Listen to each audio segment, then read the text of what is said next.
तो last lecture में generation, conduction, transmission ये सब देखा था हमने, है ना। आज के लेक्चर में क्या शुरू करना है, ब्रेन पार्ट्स। तो ब्रेन को अपन क्या बोलते हैं, एनसेफेलॉन। क्या बोलते हैं, एनसेफेलॉन। और ब्रेन आपका 98% बनाता है किसका, सीएनएस का, सेंट्रल नर्वस सिस्टम। याद है ना, पढ़ा था ना हमने, सीएनएस। सीएनएस मतलब हमने क्या किया था, पूरे नर्वस सिस्टम को दो पार्ट में बांट लिया था, सीएनएस एंड पीएनएस। सीएनएस में भी कौन कौन था, brain and spinal cord. Brain कितना बनाता है आपका, 98%, है ना। और ब्रेन आपके तीन पार्ट्स में डिवाइडेड है, और वेट अप्रॉक्स कितना है, 1200 टू 1400 ग्राम। ठीक है। पहला कौन सा पार्ट आपका, फोर ब्रेन। इसको क्या बोलते हैं, प्रोजेनसेफेलॉन। क्या बोलेंगे। और इसमें तीन चीज अपन पढ़ेंगे। तो फोर ब्रेन का डिवीजन आपका पहला क्या, ऑल्फैक्टरी लोब्स, जिसको अपन बोलते हैं राइनेन सेफेलॉन। ऑल्फैक्टरी लोब में दो चीज मिलेगा, olfactory tract and olfactory bulb. ठीक है। तो फोर ब्रेन में सबसे पहला क्या स्टडी करेंगे अपन, ऑल्फैक्टरी लोब। ऑल्फैक्टरी मतलब क्या होता है, स्मेल। स्मेल होता है ना, है ना। Olfactory lobe. और ऑल्फैक्टरी लोब के दो पार्ट्स है आपके, olfactory tract and olfactory bulb. अगला है आपका सेरेब्रम, जिसको अपन क्या बोलते हैं, टेलेनसेफेलॉन। ठीक है। जो कि लार्जेस्ट पार्ट है आपके ह्यूमन ब्रेन का। सेकेंड लार्जेस्ट पार्ट कौन सा है, सेरेबेलम। कौन है, सेरेबेलम। ठीक है। उसके बाद तीसरा इसमें क्या पढ़ेंगे अपन, डायनसेफेलॉन। डायनसेफेलॉन को अपन थैलेमेनसेफेलॉन भी बोलते हैं। क्या बोलते हैं, थैलेमेनसेफेलॉन। और डायनसेफेलॉन में आपके एनसीईआरटी में दो ही दिया हुआ है, थैलेमस एंड हाइपोथैलेमस। लेकिन अगर देखें ब्रॉड में तो अपन thalamus, subthalamus, epithalamus and hypothalamus, ये सब मिलके क्या बनाएगा, diencephalon according to NCERT, hypothalamus and thalamus. Clear है। सेकेंड कौन सा पार्ट होता है ब्रेन का आपका, मिड ब्रेन, जिसको क्या बोलेंगे, मेजेनसेफेलॉन। इसमें आपको दो स्ट्रक्चर देखने को मिलेगा, कॉर्पोरा क्वाड्रिजामिना, है ना, बात समझ में आ रही है। और दूसरा आपका क्रूरा सेरेब्राई, जिसको अपन सेरेब्रल पेडंकल भी बोलते हैं। ठीक है। तीसरा स्ट्रक्चर आपका mid brain, sorry hind brain, इसको क्या बोलेंगे अपन, रोम्बेनसेफेलॉन। और इसके तीन पार्ट आपको पता है, सेरेबेलम, पॉन्स या पॉन्स वेरोलाई, और तीसरा आपका मेडुला ऑब्लोंगेटा। सबके ऑल्टरनेटिव नेम्स भी आपको याद रखने। सेरेबेलम को क्या बोलते हैं, मेटेनसेफेलॉन, है ना। और ये सेकेंड लार्जेस्ट पार्ट है किसका, आपके ब्रेन का। दूसरा है पॉन्स वेरोलाई, या इसको सीधे सीधे क्या बोलते हैं, पॉन्स भी बोलते हैं। तीसरा है मेडुला ऑब्लोंगेटा, जिसको अपन बोलते हैं माइलेन सेफेलॉन। क्लियर है। तो इन सब का याद ना हो तो चले, लेकिन तीनों का तो याद रखना। फोर ब्रेन को क्या बोलते हैं, प्रोजेनसेफेलॉन, है ना। मिड ब्रेन को क्या बोलते हैं, मेजेनसेफेलॉन। और हिंड ब्रेन को क्या बोलते हैं, रोम्बेनसेफेलॉन। इस बात को आप याद रखोगे, ठीक है।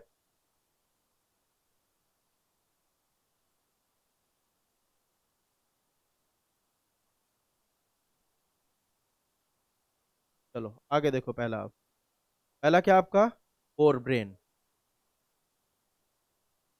फोर ब्रेन में क्या आपका, ऑल्फैक्टरी लोब्स। सबसे पहले आपको तीन पार्ट पढ़ना फोर ब्रेन में। पहला ऑल्फैक्टरी लोब्स, दूसरा आपका ऑल्फैक्टरी लोब के बाद सेरेब्रम, और सेरेब्रम के बाद डायनसेफेलॉन। तो फोर ब्रेन में सबसे पहले किसको देख रहे हैं, ऑल्फैक्टरी लोब्स को। ऑल्फैक्टरी लोब्स में दो पार्ट है, पहले ही बता दिया, olfactory tract and olfactory bulb. ठीक है। अब यहाँ देखो, ऑल्फैक्टरी ट्रैक्ट। अब ट्रैक्ट जहां भी आएगा इस चैप्टर में, है ना, नर्वस कंट्रोल में जब भी ट्रैक्ट वर्ड आएगा, कौन सा वर्ड, ट्रैक्ट। ट्रैक्ट का मतलब होता है बंडल। ट्रैक्ट का मतलब क्या होगा, बंडल ऑफ किसका, नर्व फाइबर्स, है ना। बात समझ में आ रही है। बंडल ऑफ नर्व फाइबर्स को क्या बोलेंगे अपन, ट्रैक्ट। तो ये देखो, ऑल्फैक्टरी ट्रैक्ट, ये क्या है आपका, बंडल ऑफ नर्व फाइबर्स है। और it connects olfactory bulb to temporal lobe of cerebrum. आपके सेरेब्रम में बहुत सारे लोब होते हैं, ठीक है। Occipital lobe, temporal lobe, parietal lobe, है ना। उसी लोब से कनेक्ट करता है कौन, आपका ऑल्फैक्टरी ट्रैक्ट, है ना। किसको, ऑल्फैक्टरी बल्ब को। ये ऑल्फैक्टरी बल्ब को कनेक्ट करता है आपके ब्रेन के किस लोब से, टेम्पोरल लोब से। कौन, आपका ऑल्फैक्टरी बल्ब। क्लियर है। अब यहां देखो, it connects olfactory bulb to the temporal lobe of cerebrum. ठीक है। अब इधर क्या आपका ऑल्फैक्टरी बल्ब, ये सोलन स्ट्रक्चर होता है, हैविंग नर्व सेल्स कॉल्ड विट्रल सेल्स। क्या एक स्पेशल आपका नर्व सेल कंटेन करता है ऑल्फैक्टरी बल्ब। कौन आपका? Olfactory bulb. उस स्पेशल नर्व सेल्स को क्या बोलते हैं? Mitral cell.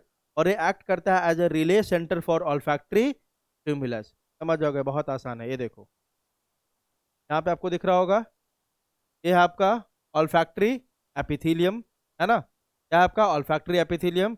यहाँ पे दो न्यूरॉन के जंक्शन पॉइंट को क्या बोलते हैं? साइनैप्स, है ना? यहाँ पे कौन सा सेल है आपका? मिट्रल सेल्स, जो किसमें प्रेजेंट है? ऑल्फैक्टरी बल्ब में। और यह आपका क्या? Olfactory track. तो ऊपर वाला ऑल्फैक्टरी बल्ब और ये वाला क्या? Olfactory track. और यह आपका टेम्पोरल लोब है, किसका?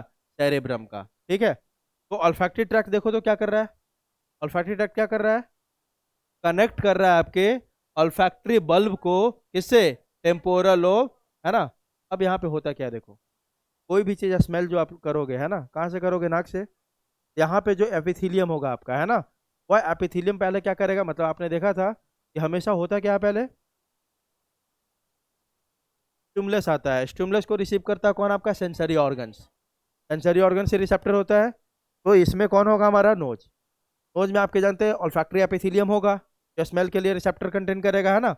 वहां पे आपका रिसेप्टर, नोज वाला जो रिसेप्टर है, उसको रिसीव किया, किसके? स्मेल के सिग्नल को, स्टिमुलस को। ठीक है, वह आपका लेके कहाँ जाएगा? इसके न्यूरॉन्स में।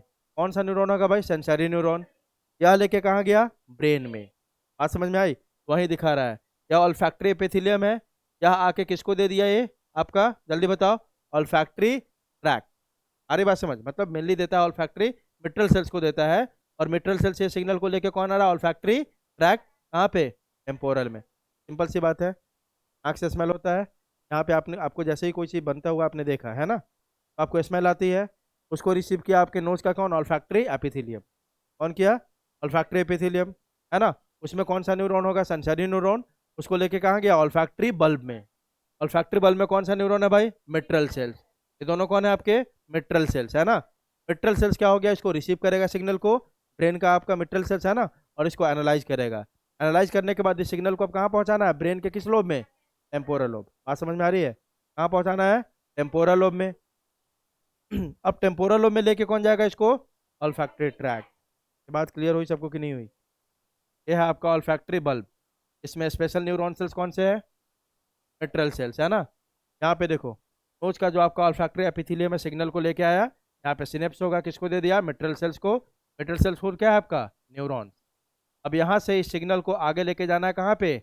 आपके ब्रेन में। कहाँ पे? ब्रेन में। तो ब्रेन में लेके कौन जाएगा? Olfactory track.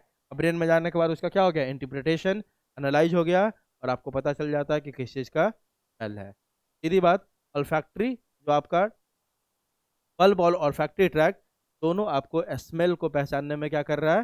हेल्प कर रहा है। मतलब ये किसके लिए रिस्पॉन्सिबल है? स्मेल रिसेप्टर्स के। किसके लिए? स्मेल के लिए। क्लियर है? Human beings, no cavity and olfactory lobes. जो ऑल्फैक्टरी लोब है आपका, उसमें ह्यूमन के केस में कोई भी कैविटी नहीं होता, मतलब सॉलिड होता है। ठीक है, कौन आपका? Olfactory lobe. और इन फिशेस कैविटी इज प्रेजेंट। और फिश में सेम में आपको क्या मिलेगा? कैविटी दिखाई देगा। और उस कैविटी को क्या बोलता है? राइनोशिल, या इसी को नोज ब्रेन बोलते हैं। क्या बोलते हैं? Knows brain. क्लियर है? अगला स्ट्रक्चर कौन सा आपका? सेरेब्रम, जिसको अपन टेलेंट सेफेलॉन भी बोलते हैं। अब यहाँ देखो, cerebrum forms the major part of human brain. सबसे लार्जेस्ट पार्ट है ना? ठीक है, largest part of brain forms about 80 to 80% of brain. A deep cleft divides the cerebrum into two equal half. आपको पता है कि आपका सेरेब्रम, है ना, दो इक्वल हाफ में बटा हुआ है। इसको बोलते हैं अपन cerebral hemisphere, right cerebral hemisphere and left cerebral. इसी तरह आपका सेरेबेलम भी डिवाइडेड है दो हेमिस्फेयर में, सेरेब्रम भी डिवाइडेड और सेरेबेलम भी। अभी किसकी बात कर रहे हैं अपन? सेरेब्रम की। सेरेब्रम फॉर्म्स द, यहाँ देख लिया आपने, अ deep cleft divides the cerebrum longitudinally into two equal identical half called left and right cerebral hemisphere। बात समझ में आई? ये मान लो आपका क्या, कौन है? सेरेब्रम, है ना? इसको एक डीप क्लेफ्ट क्या करता है? इसको टू इक्वल आइडेंटिकल हाफ में क्या करता है? डिवाइड करता है। जो राइट साइड वाला हाफ होगा राइट सेरिब्रल हेमिस्फीयर, और लेफ्ट वाले को क्या बोलेंगे? Left cerebral hemisphere. क्लियर है? आगे देखो, both these hemispheres are connected by a thick white matter band. white matter जैसे ही बोल दिया, मतलब बैंड मतलब होता है ट्रैक्ट, मतलब बहुत सारे न्यूरॉन्स का आपका बंडल, ठीक है। both these hemispheres are connected by a thick white matter band called corpus callosum. मतलब मान लो ये दो हेमिस्फेयर है आपका, ये दो हेमिस्फेयर है, और इस दोनों को आप बीच में कौन इसको कनेक्ट करके रखा हुआ है, कॉर्पस कैलोसम। कौन आपका, कॉर्पस कैलोसम। कॉर्पस कैलोसम जैसे ही पूछेगा तो आप क्या बोलोगे, कॉर्पस कैलोसम कैसा मैटर है भाई, व्हाइट मैटर है ना, ग्रे मैटर नहीं है, कैसा मैटर है, white matter. Corpus callosum is made up of myelinated nerve fibre, तभी तो इसको क्या बोल रहे हैं, व्हाइट मैटर, है ना, क्योंकि अगर सेल बॉडी होता तो क्या बोलते हैं, grey matter. Corpus callosum is made up of myelinated nerve fibres, there are around 100 million nerve fibres which forms corpus callosum. दिख रहा है आपको कितना, 100 मिलियन नर्व फाइबर्स। अब डेटा एक बार बता दूं कि डेटा उतना इंपॉर्टेंट नहीं है इस चैप्टर में, अब डेटा नहीं भी याद रखोगे तो चलेगा, ठीक है। Corpus callosum has 3 parts, that is genu, fornix and splenium. ये भी आपके एनसीईआरटी में नहीं है, उतना इसको ध्यान देने की जरूरत नहीं है, बस नाम याद कर लेना आप, है ना। कि कॉर्पस कैलोसम के कितने पार्ट्स होते हैं, 3। जेन्यू होता है, फॉर्निक्स होता है, और स्प्लेनियम होता है, ठीक है। Cerebrum alone is made up of around 40,000 million of neurons and each cerebral hemisphere has 2 parts. और फिर से डेटा है तो डेटा उतना याद करने की जरूरत नहीं है। अब देखो, तो कितने सेरेब्रल हेमिस्फीयर हो गए, 2। तो अभी तक हमने जो पढ़ा, समरी अगर करें तो हमने पढ़ा कि ब्रेन के 3 पार्ट्स होते हैं, fore brain, mid brain and and brain.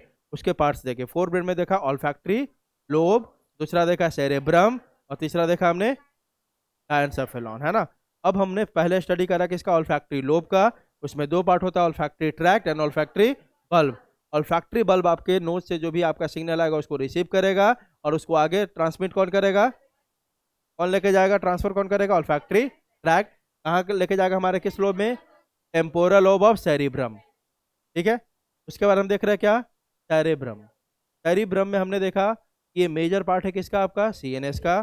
दूसरी बात हमने देखा कि यहाँ पे जो आपका होता है ये 2 पार्ट में बटा हुआ होता है, 2 आइडेंटिकल इक्वल हाफ में, जिसको बोलते हैं cerebral hemisphere, right and left cerebral hemisphere.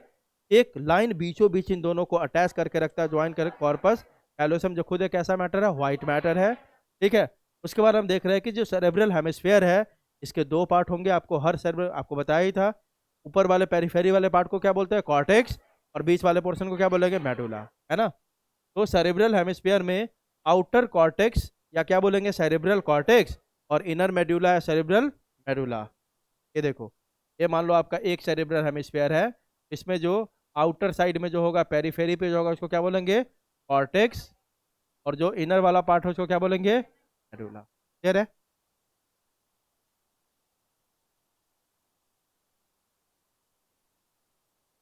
तो सेरेब्रल कॉर्टेक्स जैसे ये बताया था आपको, it is made up of grey matter, cyton plus non myelinated, और ये किससे बना होगा, made up of white matter, cyton plus nucleated fibres.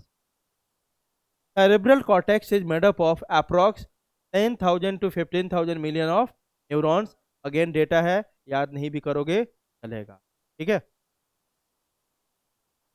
Cerebral cortex is very thick, तो it is thrown into folds. ये बताया था आपको कि जो सेरेब्रल कॉर्टेक्स होता है बहुत ज़्यादा क्या होता है, थिक होता है, इसलिए इसमें क्या होता है, बहुत सारा फोल्डिंग, है ना। और आपको बताया था जो फोल्डिंग होता है उसमें जो एलिवेशन होता है उसको क्या बोलते हैं, काइराई, और जो डिप्रेशन होता है उसको क्या बोलते हैं, सल्काई। याद है ना। इन फोल्ड्स, इन फोल्ड्स, रीजेज और elevation are called gyri and depression is called sulci. तो देखो ये कॉर्टेक्स है, कॉर्टेक्स आपका ऐसे फोल्डिंग में है, कैसा है, फोल्डिंग में। यह जो एलिवेशन है ऊपर जो है ना, इसको बोलेंगे अपन क्या, गायराई, और जो डिप्रेशन है नीचे में इसको क्या बोलेंगे, आई बात समझ, ठीक है। तो यहाँ देखो ये गायराई है और नीचे वाला क्या आपका, सल्काई। अब आगे देखो, thickness of cerebral hemisphere is around 2 to 4 mm। Thickness देखोगे आप सेरेब्रल हेमिस्फेयर का, है ना, तो कितना अराउंड आपका 2 to 4 mm। And surface area is 0.5 metre square when folded, जब ये फोल्डिंग में है तब, है ना। But when we unfold it the surface area becomes 2.2 metre square. Folded है ना, तो फोल्डेड में सरफेस एरिया कम दिखता है, कितना दिखता है आपका 0.5 मीटर स्क्वायर। लेकिन जब आप उसको अनफोल्ड कर दो तो सरफेस एरिया सीधे कितना बढ़ जाएगा आपका 2.2। इसीलिए तो यहाँ पे फोल्डिंग है, ताकि ये क्या बढ़ा सके, सरफेस एरिया को। क्लियर है? देयर आर 3 डीप सल्काई, 3 ऐसे डिप्रेशन आपके सेरेब्रम में दिखेगा। कितने? 3। आपके सेरेब्रम में जो अभी देखा ना, सल्काई किसको बोलते हैं? नीचे जो आता है लाइन उसको क्या बोलते हैं? सल्काई, है ना। तो ऐसे ऐसे 3 डीप सल्काई, मतलब आपके ब्रेन में 3 ऐसे सेरेब्रम में मिल ली। इसके बाद चलिए अभी सेरेब्रम की। तो सेरेब्रम में कितने सल्काई मिलेंगे? 3। अब 3 अगर सल्काई है, देखो ऐसे, अगर 3 सल्काई है तो इसका मतलब हम बात कर रहे हैं सेरिब्रल हेमिस्फीयर की। किसकी बात कर रहे हैं? सेरिब्रल हेमिस्फीयर, है ना, क्योंकि हम सेरिब्रम पढ़ रहे हैं, ठीक है। और एक सेरिब्रम में कितने हेमिस्फीयर? 2। तो सेरिब्रल हेमिस्फीयर होते हैं। तो देखो, अगर 3 सल्काई है, अब हम एक एक सेरिब्रल हेमिस्फीयर की बात कर रहे हैं। किसकी बात कर रहे हैं?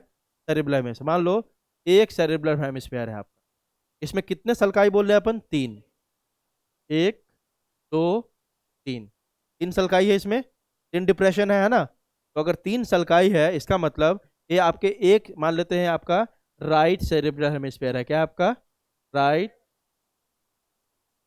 सेरेब्रल, ठीक है। तो मान लो ये राइट सेरेब्रल हेमिस्फीयर है आपका, इसमें 3 डीप सल्काई है।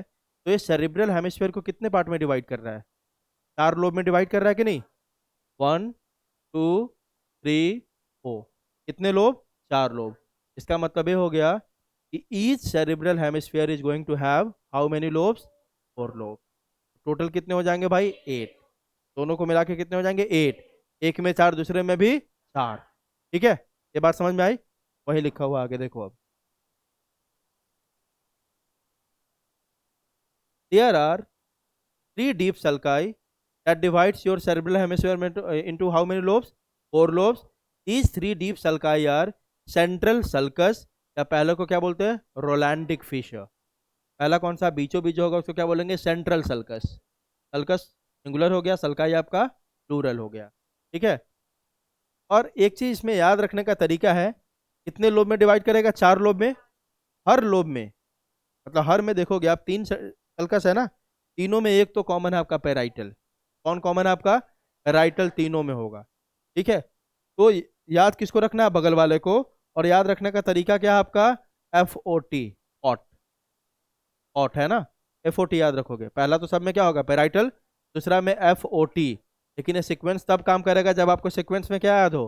सल्कस, है ना। तो पहला क्या है आपका? Central sulcus. इसी को अपन बोलते हैं Rolandic fissure. Divides cerebrum into parietal and frontal lobe. ये किस में डिवाइड करेगा इसको? पेराइटल एंड फ्रंटल लोब, ठीक है। तो सेंट्रल सल्कस आपका, मान लो कि ऐसे एक आपका सेरेब्रल हेमिस्फीयर है, ठीक है, आपका यहाँ पे सेरेब्रल हेमिस्फीयर, ये देखो, ये सेंट्रल सल्कस है। मतलब 2 लोब में आपके सेरेब्रल हेमिस्फीयर को डिवाइड किया। एक को बोलेंगे पेराइटल, एक को बोलेंगे फ्रंटल। आई बात समझ? चलो, दूसरा जो है आपका, कौन है आपका? पेराइटो ऑसिपिटल लोब, नाम ही बता रहा है, पेराइटल एंड ऑसिपिटल। ठीक है, इसमें डिवाइड करेगा पेराइटल एंड ऑसिपिटल। तीसरा है लैटरल सल्कस, या इसको बोलते हैं सेल्वियन फिशर, है ना। यह डिवाइड करता है सेरेब्रम को into parietal and temporal lobe. तो 3 सल्कस है, और 3 सल्कस कितने लोब में डिवाइड कर दिया आपके सेरेब्रल हेमिस्फीयर को? 4 हेमिस्फीयर में डिवाइड कर दिया, ठीक है। तो each cerebral hemisphere has 3 deep sulci which divides the hemisphere into 4 lobes, है ना। each cerebral hemisphere will have कौन सा लोब आपका? Frontal lobe, parietal lobe, occipital lobe and temporal lobe. Clear है? The cerebrum wraps around a structure called thalamus। आपको बताया था cerebrum किसके ऊपर होता है आपका? डायनसेफेलॉन के ऊपर। मतलब डायनसेफेलॉन में कौन आ गया? Thalamus and hypothalamus. The cerebrum wraps around a structure called thalamus, which is a major coordinating center for sensory and motor neuron signaling। Thalamus है आपका बहुत इंपॉर्टेंट पार्ट है ना। ये क्या है आपका? मेजर कोऑर्डिनेटिंग सेंटर है दोनों के लिए, सेंसरी के लिए भी और मोटर न्यूरॉन के लिए भी। क्योंकि जो भी ब्रेन में, मतलब मेन ब्रेन का हिस्सा कौन है? सेरेब्रम। सेरेब्रम में जो भी जाना होगा आपका सेंसरी न्यूरॉन्स, है ना, वो किसके थ्रू जाएगा? रास्ता कौन है? थैलेमस। थैलेमस ही है ना, ये देखो, ये मान लो आपका है, ये आपका है सेरेब्रम, ठीक है। यहाँ पे आपका थैलेमस, ये है आपका हाइपोथैलेमस। तो ब्रेन के सीधे सीधे कांटेक्ट में कौन है आपका थैलेमस, मतलब जो भी मान लो कि यहाँ पे आपका स्पाइनल कॉर्ड बनाते हैं समझने के लिए, ठीक है। जो भी आपका सिग्नल जाएगा तो पहले ब्रेन में क्रॉस किसको करके जाना होगा, थैलेमस को। ब्रेन से भी जो आएगा किसको क्रॉस करके बाहर आना होगा, थैलेमस। तो थैलेमस मेजर कोऑर्डिनेटिंग सेंटर है कि नहीं, सेंसरी के लिए भी और मोटर के लिए भी। आएगा ब्रेन के पास उसके लिए भी, और जो ब्रेन से आएगा उसके लिए भी। ब्रेन से जो सिग्नल लेके आएगा कौन होगा, मोटर, और जो लेके जाएगा कौन होगा, सेंसरी, है ना। इसीलिए हम थैलेमस को बोलते हैं major coordinating centre for motor and sensory signalling. Clear है। अब आ गए अपन फंक्शनल एरियाज ऑफ सेरिब्रम। कहाँ आ गया functional area of cerebrum. Functional areas का मतलब होता है कि सेरिब्रम में ऐसे कुछ न्यूरॉन्स होंगे तो उसको कुछ स्पेशल फंक्शन प्रोवाइड कर रहा होगा। अब जानते हो सेरिब्रम बहुत सारा काम करता है, फंक्शन करता है ना। तो कौन करवा रहा होगा उसमें, कुछ क्या होंगे, न्यूरॉन्स, अलग अलग न्यूरॉन्स जो अलग अलग काम को कंट्रोल कर रहा होगा, ठीक है। तो each lobe of cerebral hemisphere will have a definite functional area. पक्की बात है, चार लोब है, चारों का अपना अपना कुछ ना काम होगा। जैसे अभी अभी आपने देखा टेम्पोरल लोब, तो किसको एनालाइज किया था, आपका स्मेल रिसेप्टर को, है ना। तो हर लोब में अपना अलग अलग क्या काम होगा ना। हर लोब का अपना अलग अलग क्या होगा, काम होगा। और हर लोब का अलग अलग काम होगा, इसका मतलब हर लोब में फंक्शनल क्या होंगे, न्यूरॉन्स होंगे, होंगे ना। Functional area means, functional area का मतलब क्या है, each lobe of cerebral hemisphere which have group of neurons which controls a definite function, ठीक है। so that particular group of neurons controlling a definite area is called functional area। अब हम देख रहे हैं फंक्शनल एरिया किस lobe का, पहले फ्रंटल लोब का। चार लोब है ना, अभी किसका देख रहे हैं मिलने हम, फ्रंटल लोब। अगेन मैं आपको बता दूं, यह आउट ऑफ एनसीईआरटी है, ठीक है। ठीक है, तो इस टॉपिक को पहले तो आपको जितना एनसीईआरटी में तो ब्रेन देखोगे इतना ही मैं खत्म कर दिया है, 1.5 से 2 पेज में, ठीक है। 1.5 पेज भी नहीं होगा, मेरे को लगता है 1 पेज होगा पूरा, है ना।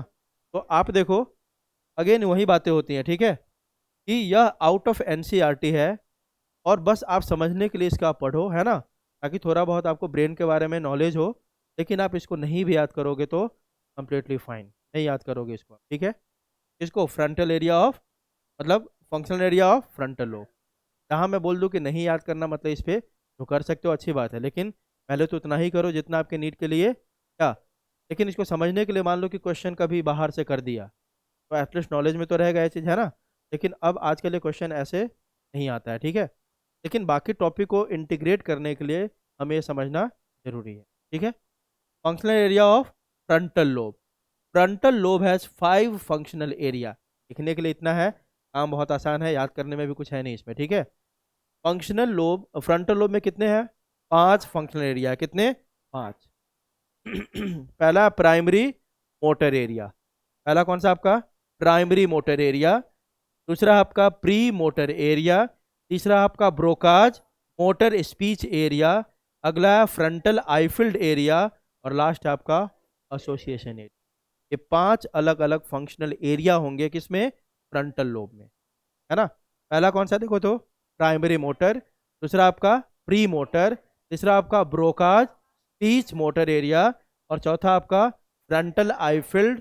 और पांचवा आपका एसोसिएशन, ठीक है। अब इसमें देखो सबका काम बहुत सिंपल है। पहला कौन सा आपका, प्राइमरी मोटर एरिया।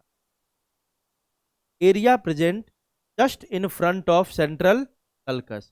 ये जस्ट किसके सामने होता है, सेंट्रल सल्कस के सामने होता है। Responsible for controlling voluntary muscular activity. तो वॉलेंट्री मसल किस मसल को बोलते हैं, स्केलेटल मसल। मतलब यह जो एरिया है आपका प्राइमरी मोटर एरिया, है ना, यह आपके स्केलेटल मसल्स की एक्टिविटी को कंट्रोल करता है। इसको स्केलेटल मसल्स, है ना। It controls voluntary muscle activity, that is skeletal muscles. Clear है। Primary motor area contains group of neurons which control the voluntary muscle activities, and that's why it is said that injuries to this area neurons leads to paralysis। आई बात समझ। इसी area के अगर neurons में injury होगा, किस area में, primary motor area के, तो क्या हो सकता है, पैरालिसिस। आई बात समझ। अब यहाँ पे ऐसा बोला जाता है कि अगर मान लो दो होंगे ना आपके, कौन, आपके फ्रंटल लोब, दो फ्रंटल लोब होंगे, राइट एंड लेफ्ट। तो अगर राइट साइड वाले फ्रंटल लोब के न्यूरॉन्स में आपके इंजरी होगा तो किस साइड में पैरालिसिस होगा? लेफ्ट साइड में। और लेफ्ट साइड वाले फ्रंटल लोब में अगर इंजरी होगा, है ना, तो कौन सा आपका पैरालाइज होता है? Left side. आई बात समझ? दूसरा कौन सा आपका? Pre motor area. Pre motor area controls involuntary muscle activities, मतलब स्मूथ मसल्स फाइबर्स। अब देखो सिंपल सा था, प्राइमरी किसका था? वॉलेंट्री के लिए, और प्री किसके लिए है? इनवॉलेंट्री के लिए। अगला क्या आपका? Broca's motor speech area. अब नाम से पता चला कहीं ना कहीं ये क्या? बोलने से, है ना। तो देखो बोलना तो कहाँ से आता है? लैरिंग्स से। आपका वॉइस बॉक्स कौन है? लैरिंग्स, है ना। तो साउंड प्रोडक्शन तो वहां से होगा, लेकिन लेकिन जो प्रॉपर प्रोनाउंसिएशन होता है, आप क्या बोल रहे हो, यह कौन कंट्रोल करेगा? आपका ब्रोकाज मोटर स्पीच एरिया। इस एरिया में अगर इंजरी होगा तो आप देखते हो तोतला हो जाता है इंसान, है ना, या किसी भी शब्द को प्रोनाउंस ढंग से नहीं कर पाएगा, वो इस एरिया में अगर इंजरी होगा तो होता है, ठीक है। तो देखो आप, sound is produced by लैरिंग्स but pronunciation will be controlled by neurons of this area. Sound तो आपका लैरिंग्स प्रोड्यूस करता है ना, लेकिन जो प्रोनाउंसिएशन है वह कंट्रोल करता है न्यूरॉन्स ऑफ दिस एरिया, ठीक है।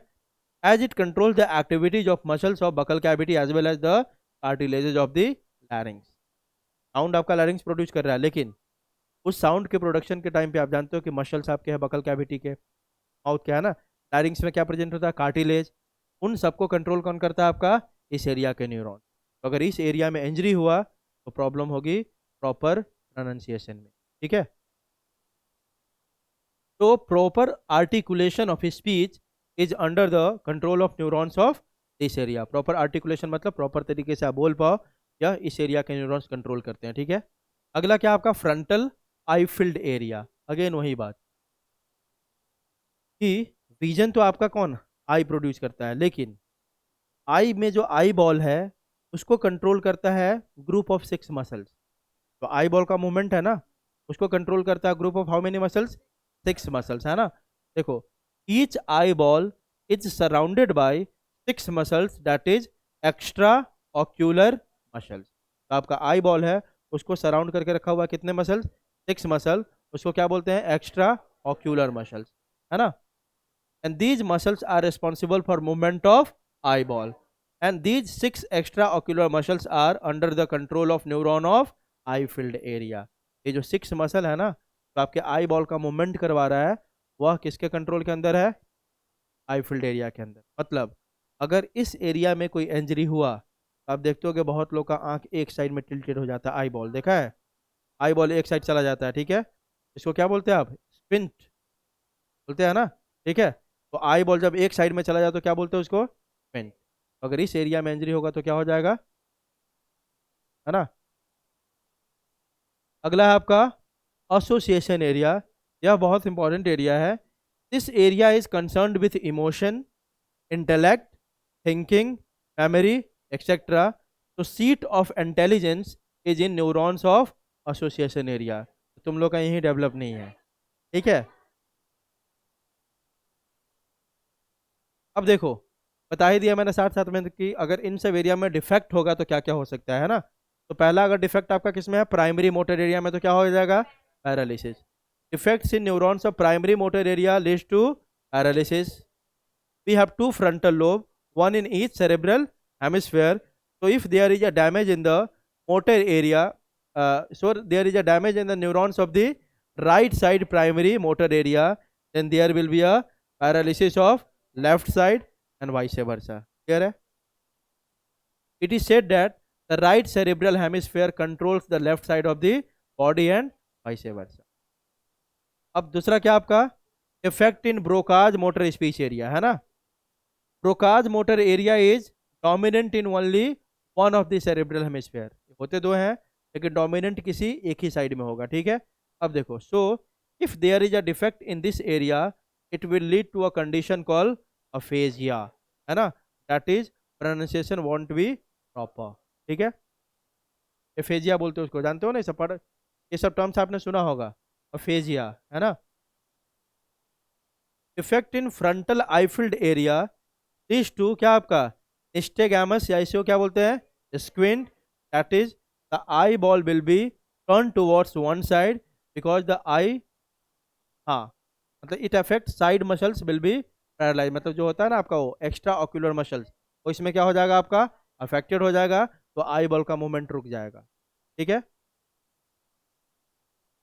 Effect in association area leads to low, क्या आपका intellect, loss of intellect, confidence, emotional disturbance, loss of memory. क्या? ठीक है। अब अगला है आपका functional area of parietal lobe.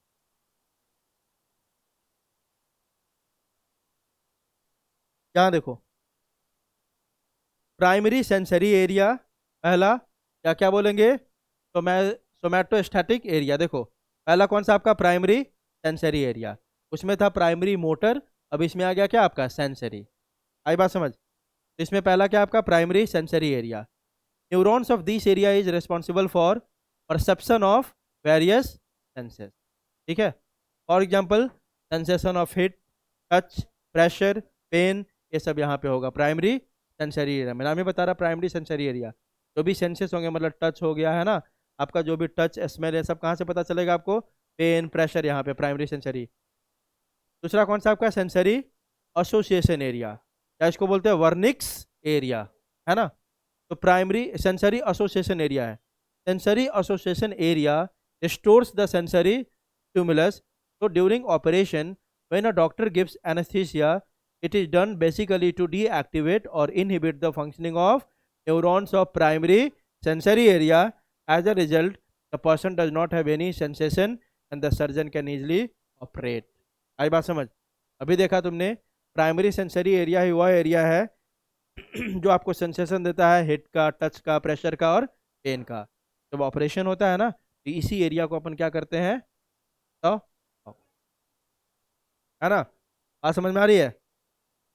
देखो कहीं पे भी ये आ जाए ना सेंसरी एसोसिएशन एरिया, अब आगे जहाँ पे भी ऐसा आएगा सेंसरी एसोसिएशन एरिया, या बस यह काम करता है कि जो स्टिमुलस पहली बार आया उसको क्या कर लेगा, स्टोर करके रखेगा। क्या करके रखेगा, स्टोर। अगला functional area of occipital lobe. पहला में था मोटर, मूवमेंट को रिलेटेड था, दूसरा में था सेंसरी, है ना, तीसरा में आपका प्राइमरी विजुअल एरिया, तो क्या बोलते हैं, visual. A visual stimuli will be received by the eyeball, but the interpretation will be taking place in the primary visual area present in the occipital lobe. मतलब occipital lobe ही आपको देखने में help करता है, मतलब क्या हुआ, देखता तो आपका कौन है, स्टिमुलस कौन रिसीव करेगा, इसे आई बॉल आपका करेगा, लेकिन क्या आपने देखा है उसका इंटरप्रिटेशन किस लोब में होगा, ऑसिपिटल लोब। अगला फिर से आ गया विजुअल एसोसिएशन एरिया, मतलब वह जो स्टिमुलाई आएगा उसको क्या करके रखेगा, store. The storage of the visual stimuli will take place in neurons of visual association area. Functional area of temporal lobe, इसमें क्या होगा, पहला आपका area for smell. Basically, the impulse is received by olfactory epithelium of nasal chamber. From there, it goes to olfactory bulb and then via olfactory tract it reaches to the smell area present in temporal lobe. ये पढ़ ही लिया आपने, ठीक है। तो area for smell किस में है आपका, देखो तो टेम्पोरल लोब में बता ही दिया था आपको, ठीक है। आगे देखो area for taste, we have taste buds present on tongue, the neurons from tongue carries the taste stimuli to the taste area present in temporal lobe. Tongue आपका टेस्ट बड कहाँ, टंग के ऊपर है, जैसे ही आपने कुछ डाला वहाँ का न्यूरॉन्स उसको लेके कहाँ गया, ब्रेन में, ब्रेन के किस एरिया में, टेम्पोरल लोब में, वहीं पे एनालाइज होता है कि टेस्ट कैसा है, मीठा है, खट्टा है, जो भी है ना। अगला इसमें क्या है, area of, area for hearing, neuron from our ear carries the hearing impulse to the area in temporal lobe and helps us in hearing. तो टेम्पोरल लोब बहुत इंपॉर्टेंट है आपका टेस्ट के लिए आपके, है ना, हियरिंग के लिए आपके, वो सब के कहाँ पे आपका, एल के लिए कहाँ पे आपके, टेम्पोरल लोब। ठीक है। अब यहाँ पे आपको वही दिखाया जा रहा है पार्ट्स ऑफ ब्रेन पूरा एक स्कीमेटिक फॉर्म में। तो आप देख रहे हो ऊपर में कौन है आपका, सेरेब्रम। ये क्या है आपका ऊपर में, दिस इज, ये क्या है आपका सेरेब्रम। सेरेब्रम को आपको टू मतलब आपस में कनेक्ट करके रखता है कि आपका white matter band that is called corpus callosum. ये दो पार्ट को कौन कनेक्ट किया हुआ है? Corpus callosum. दिख रहा है? अब आगे देखो, आगे ध्यान से देखो आप। ये हो गया आपका सेरेब्रम। सेरेब्रम को दोनों पार्ट को, दोनों हिस्सा को, मतलब हेमिस्फेयर होगा ना, दोनों पार्ट को आपस में ज्वाइन करके कौन रखता है? Corpus callosum. उसके बाद सेरेब्रम किसके ऊपर रैप करके रहता है? डायनसेफेलॉन। किसके ऊपर? डायनसेफेलॉन। डायनसेफेलॉन में देखो सबसे ऊपर कौन होगा आपका, यहाँ देखो तो एपिथैलेमस। एपी होगा ना, इसलिए तो नाम क्या है? एपी, है ना। ये देखो ये वाला कौन सा आपका? एपिथैलेमस, यहाँ पे लिखा हुआ है। पहला कौन सा आपका? एपिथैलेमस। तो क्या बनाता है? रूफ, है ना, सबसे ऊपर। एपिथैलेमस के बाद कौन होगा, जल्दी बताओ, बोलो। कौन होगा आपका? हाइपो। उसके बाद होगा आपका थैलेमस। कौन होगा? थैलेमस। थैलेमस के बाद कौन होगा? हाइपोथैलेमस। हाँ, सब थैलेमस होगा, लेकिन सब थैलेमस आपके बुक में नहीं है, तो अभी सब थैलेमस को हटा दिया है ना। हम सीधे देख रहे हैं किसको अभी? सुनो सुनो, ये हो गया आपका एपिथैलेमस। एपिथैलेमस के बाद नीचे वाला कौन है आपका? हाइपोथैलेमस। और ये जो साइड में आपका यहाँ पे है, ये कौन है आपका? थैलेमस। तो थैलेमस थोड़ा साइड में होता है, लैटरल साइड में होता है। बात समझ में आ रही? ऐसे समझो, डायनसेफेलॉन है ना, डायनसेफेलॉन में ऊपर कौन है? एपी। नीचे कौन है? हाइपो। और साइड साइड में कौन है? थैलेमस। आई बात समझ? ऐसा करके पूरा एक पूरा आपका एक घर जैसा स्ट्रक्चर हो गया है। ऊपर में रूफ कौन? एपिथैलेमस। फ्लोर कौन? और लैटरल वॉल्स कौन? थैलेमस। क्लियर है? तो यहाँ खत्म हुआ आपका कौन? Fore brain. फोर ब्रेन में आपका सेरिब्रम, सेरिब्रम के दो हेमिस्फेयर को कनेक्ट करने वाला कॉर्पस कैलोसम। उसके बाद एपिथैलेमस। एपिथैलेमस के दोनों साइड में थैलेमस, और उसके जस्ट नीचे हाइपोथैलेमस। ठीक है।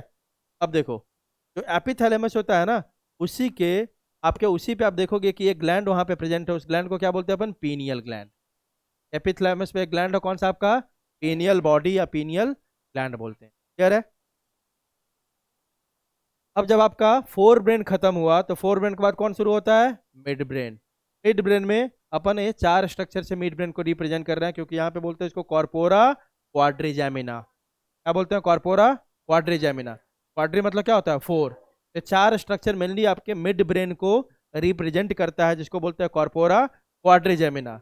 इसमें ऊपर वाला जो दो है, ये ऊपर वाला दो, इसको बोलते हैं सुपीरियर कॉलिकुलाई। क्या बोलते हैं? सुपीरियर कॉलिकुलाई। और जो नीचे वाला दो है, इसको क्या बोलेंगे? इन्फीरियर कॉलिकुलाई। क्या बोलते हैं? इन्फीरियर कॉलिकुलाई। उसके बाद देखो, यहाँ पे आपका हो गया पॉन्स, यहाँ पे हो गया मेडुला ऑब्लोंगेटा, और इसके साइड से निकला हुआ कौन आपका? सेरेबेलम। ठीक है। सेरेबेलम में देखो आप, यहाँ पे अंदर में कुछ ब्रांचिंग नजर आ रहा है, आपको दिख रहा है? इस ब्रांचिंग को बोलते हैं आर्बोर विटे। क्या बोलते हैं? आर्बोर विटे। आई बात समझ? ये पूरा स्ट्रक्चर समझ में आया आपको? चलो एक बार फिर से स्ट्रक्चर में देखो, हमने क्या क्या देखा। ऊपर में कौन है भाई? सबसे ऊपर में कौन है? सेरिब्रम को दोनों साइड से ये कनेक्ट करने वाला स्ट्रक्चर कौन है? कौन है? कॉर्पस कैलोशियम। ठीक है। अब यहीं पे आपका कौन है? एपिथैलेमस। यहीं पे आपका प्रेजेंट है पीनियल बॉडी। कौन है आपका? Pineal body. उसके बाद कौन है यहाँ पे? हाइपोथैलेमस। और ऐसा ऐसा कौन है आपका? थैलेमस। देखो, ये हो गया आपका एपिथैलेमस, ये हो गया आपका थैलेमस, और ये हो गया आपका हाइपोथैलेमस। ठीक है। उसके बाद चार स्ट्रक्चर रिप्रेजेंट करता है आपका मिड ब्रेन। ऊपर वाला को बोलते हैं सुपीरियर कॉलिकुलाई, और नीचे वाला को बोलते हैं इन्फीरियर कॉलिकुलाई। तो यह है आपका दोनों सुपीरियर कॉलिकुलाई, यह है आपका इन्फीरियर कॉलिकुलाई। उसके बाद आ गया आपका पॉन्स। पॉन्स के बाद मेडुला, और इधर में आपका सेरेबेलम में जो ब्रांचिंग है उसको क्या बोलेंगे? आर्बोर विटे। इस ब्रांचिंग को क्या बोलते हैं? आर्बोर विटे। सेरेबेलम के अंदर, है ना? क्या बोलेंगे?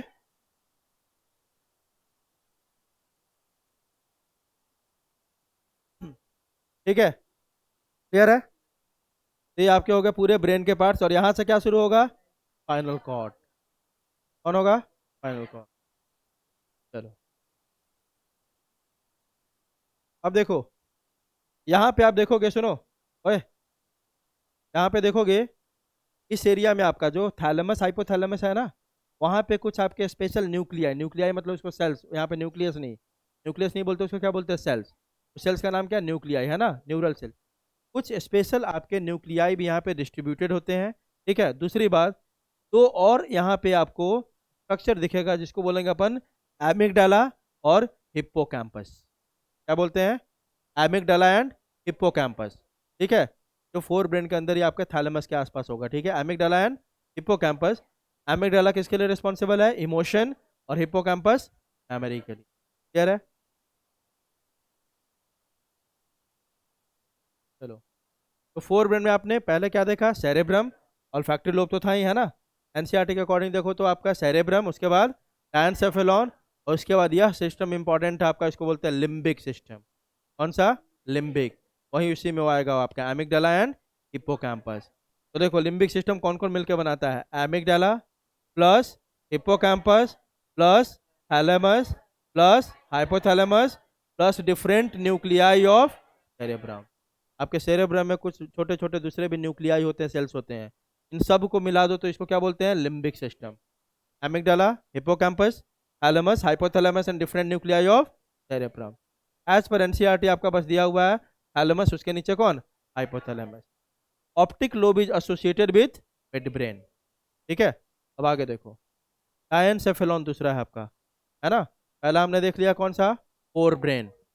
फोर ब्रेन हमने देख लिया। फोर ब्रेन में हमने देखा ऑप्टिक लोब, ऑप्टिक लोब के बाद हमने देखा सेरेब्रम। सेरेब्रम में हमने देखा कि वहाँ पे क्या होता है, कॉर्टेक्स प्लस मेडुला। कॉर्टेक्स को कौन सा मैटर बोलेंगे, ग्रे मैटर। मेडुला को बोलेंगे वाइट मैटर, ठीक है। उसके बाद एक आपका डीप क्लिफ आपके सेरेब्रम को दो पार्ट में डिवाइड करके रखा हुआ है, सेरेब्रल हेमिस्फेयर। तो क्या बोलते हैं, सेरेब्रल हेमिस्फेयर।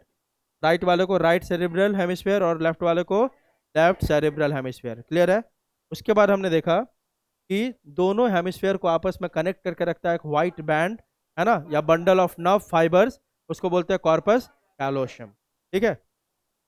उसके बाद जो कॉर्टेक्स है बहुत ज़्यादा थिक होता है, इसलिए it has been thrown into many folds. The elevation या ridges is called gyri and the depression is called sulci. Now there is three deep sulci dividing each cerebral hemisphere into four lobes, है ना। और lobe का नाम क्या है, parietal, frontal, temporal and occipital. Clear है। कुछ भी मतलब दो दो बार एक ही को बोल देने का। टेम्पोरल, फ्रंटल, ऑसिपिटल एंड, ठीक है। कौन कौन से सल्कस थे आपने देखा, ठीक है। एक था आपका सेंट्रल सल्कस, है ना, जो पेराइटल और किस में डिवाइड कर रहा था, फ्रंटल में, पेराइटल एंड फ्रंटल। उसके बाद था लैटरल सल्कस, जो किस में, पेराइटो ऑसिपिटल, सुनो, पेराइटो ऑसिपिटल था जो पेराइटल एंड ऑसिपिटल में। और लास्ट आपका लैटरल सल्कस था जो पेराइटल एंड टेम्पोरल, ठीक है। तो ये चार हो गए ईच सेरेब्रल हेमिस्फीयर में क्या आपके लोब्स, ठीक है। उसके बाद हमने देखा हर लोब का क्या देखा, फंक्शनल एरिया। फंक्शनल एरिया मतलब हर लोब में कुछ पर्टिकुलर न्यूरॉन्स होगा जो पर्टिकुलर फंक्शन को कंट्रोल करेगा, ठीक है। तो पहला हमने किसका देखा, फ्रंटल लोब का। उसमें था प्राइमरी मोटर एरिया, दूसरा pre motor area. Primary motor area किसको कंट्रोल करता था, वॉलेंट्री मसल्स को। प्री मोटर एरिया इनवॉलेंट्री को। उसके बाद था ब्रोकाज मोटर स्पीच एरिया, जो आपके किसको कंट्रोल करता है, प्रोनाउंसिएशन को। फ्रंटल आईफील्ड एरिया किसको कंट्रोल करता है, आई बॉल के मूवमेंट को, है ना। उसके बाद था आपका एसोसिएशन एरिया, जो सीट ऑफ क्या है, इंटेलिजेंस, मेमोरी, इमोशन, ठीक है। उसी तरह आपने सब लोब का देखा क्या, फंक्शनल एरिया कोई विजन के लिए है, कोई स्मेल के लिए है ना, कोई हेयरिंग के लिए है। क्लियर है, ठीक है। उसके बाद हमने डिफरेंट पार्ट्स ऑफ ब्रेन को देख लिया, तो फोर ब्रेन हमने खत्म कर लिया, ठीक है। कल शुरू करेंगे अपन, अब क्या, फोर ब्रेन खत्म नहीं किया अभी, फोर ब्रेन का एक पार्ट खत्म करा हमने, कौन सा आपका, सेरेब्रम। सेरेब्रम खत्म करा हमने। और सेरेब्रम में याद रखना एक और आपका इंपॉर्टेंट सिस्टम होता है लिम्बिक सिस्टम, है ना। और लिम्बिक सिस्टम में कौन कौन है, amygdala, hippocampus, hypothalamus, thalamus and some nuclei distributed in cerebrum, ठीक है। ये सब मिला के कौन सा हो गया सिस्टम आपका, लिम्बिक सिस्टम। अब कल अपन शुरू करेंगे कौन, डायनसेफेलॉन। डायनसेफेलॉन जब खत्म होगा तब आपका खत्म होगा क्या, फोर ब्रेन, ठीक है।